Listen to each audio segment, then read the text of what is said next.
MA, balita berusia 5 tahun alami luka di sekujur tubuhnya.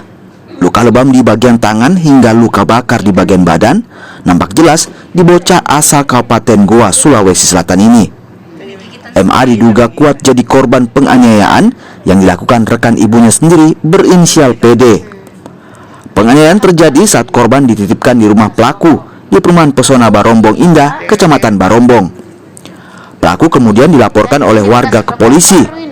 Di hadapan penyidik, pelaku mengakui kerap menganiaya korban lantaran kesal atas perilaku korban. Korban pun dipukul menggunakan gagang sapu hingga disulut api rokok.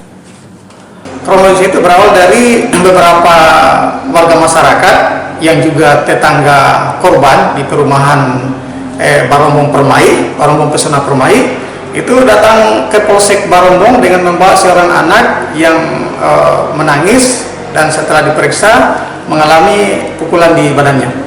Ada luka-luka apa saja, Bang, bekas penganiayaan? Jadi dari hasil penyidikan dari Piket Reskrim, anak tersebut mengalami luka memar pada bagian belakang. Motif pelaku sendiri, Pak, seperti apa? Motif.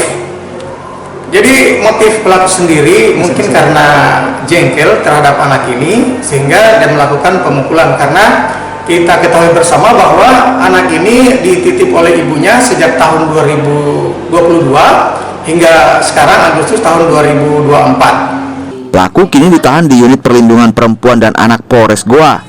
Pelaku terancam hukuman 3 tahun penjara lantaran melanggar Undang-Undang Perlindungan Anak.